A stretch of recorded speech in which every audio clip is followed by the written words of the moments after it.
Bloomberg Audio Studios. Podcasts, radio, news.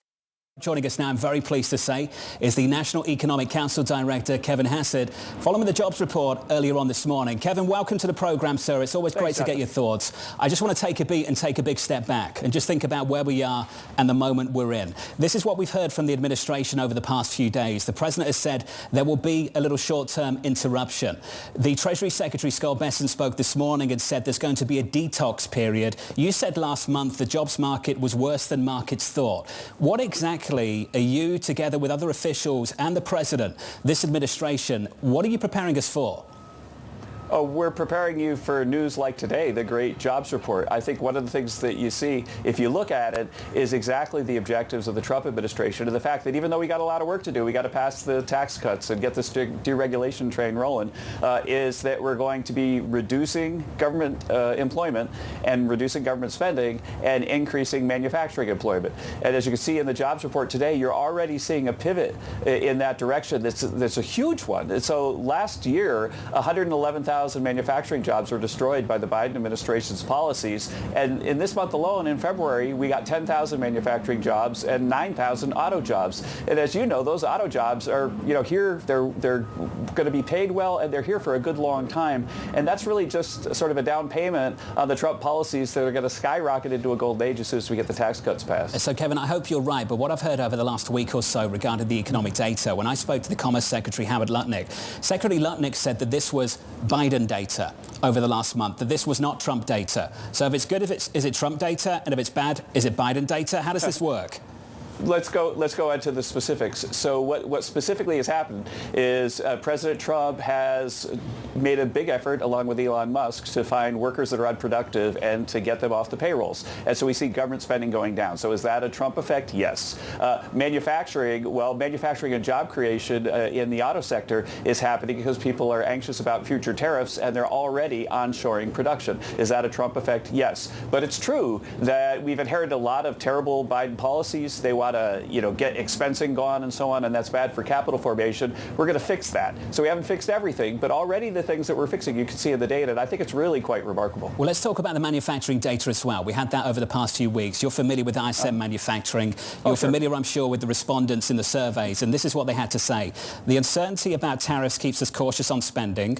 Customers are pausing on new orders as a result of uncertainty regarding tariffs. The incoming tariffs are causing our products to increase in price. Are you hearing the same message from businesses? Are you hearing something different? What I'm hearing is a massive amount of onshoring. We've got more than, $1.5 trillion in commitments for new factories, and you're already seeing it in the auto data. I mean, think about it, how hard it is to create a job in the auto sector. To have 10,000 in a month means that the attempt to onshore activity, to make it so that the jobs are created here and the money isn't just, frittered away to foreign countries, is exactly what President Trump's objective is, and it's right there in the data. Now, I know that it's 1 month and the data can blip around, but I was really, really stunned. And the other thing I was stunned about, which I know you guys follow this a lot. In fact, Anna Wong at Bloomberg is one of the best young economists I know at looking at the numbers, is that it was a really bad flu season. And so when I adjusted for the flu, what I thought this number was going to be, it was way below the number that we got. And so I was very positively surprised by this number once you adjust for flu. And then you see that all these jobs that are created in manufacturing. And finally, if you go back and look at the Biden job record, mindful of the fact that they revised it down 1 million jobs last year, don't forget that a lot of the job creation was government workers. It was government workers. About a quarter of the job creation over the last 2 years was an increase in government workers. And so if you take those out and then still have a strong jobs number, that's a great economic outcome. I'm pleased you're in a good mood, because that's refreshing. Because I have to tell you, over the past week or so, Wall Street is full of a lot of gloom right now, Kevin. I'm sure you've heard some of it. So here's some of it for our audience and not just for you. Barclays say U.S. recession no longer unthinkable. Morgan Stanley this morning downgraded growth forecasts, upgraded the inflation outlook. And this is the why. This came from Deutsche Bank. Another talented economist, Matt Lazzetti. Considerable downside risk to the growth outlook are mounting. Trade policy uncertainty has hit historical levels. Financial conditions are tighter. Sentiment indicators signal weaker growth, and more trade actions are likely to come. Kevin, the people that we've been speaking to want clarity on trade. They want to understand that maybe in a month or so this will be done, whether the tariff is 10, 15, 20, 25. When can they expect that much needed clarity?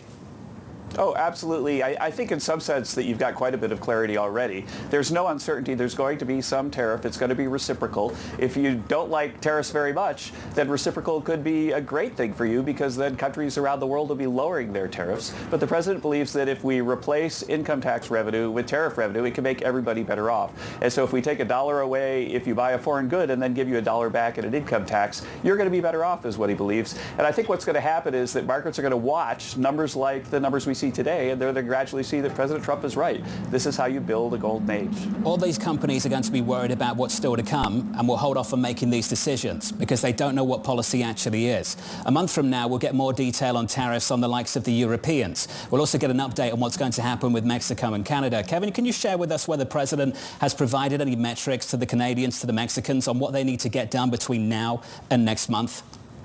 I can tell you that we've been in the Situation Room looking at the very best info we could get from our intel agencies on the progress that's being made on the drug war. And that's what this whole Canada-Mexico thing is about. It's about a drug war.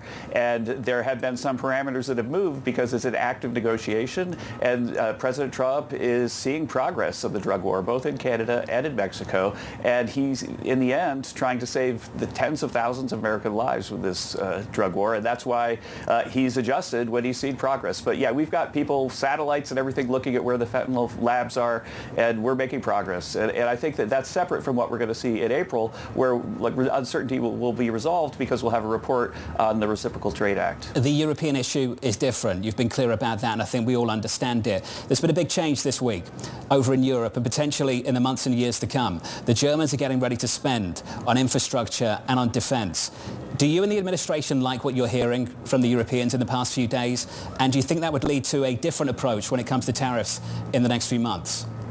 Right. Absolutely, the Europeans need to make a lot of progress on defense. They've been free riding on America for a long, long time, but they're our friends.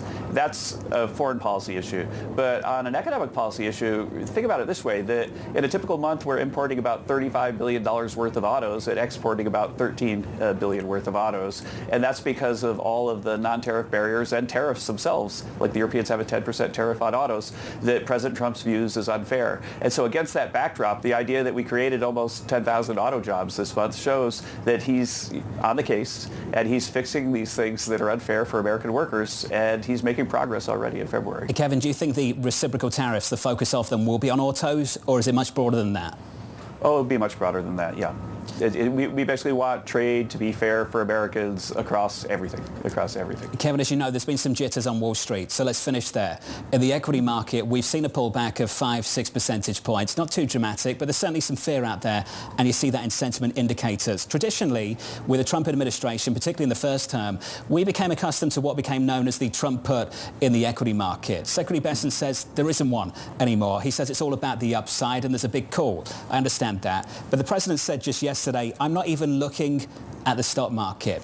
Kevin, what is the president looking at? And if I can leave the interview here just with this final question, what is his metric for success through this year? What's that number one data point that we should be judging this administration by? Well, I think that obviously when you're looking at the economy, there are lots and lots of different things that we care a heck of a lot about. For the drug war, the thing we care about is reduction in deaths of fentanyl. In the economy, what we want to do is see a creation of manufacturing jobs, especially auto jobs.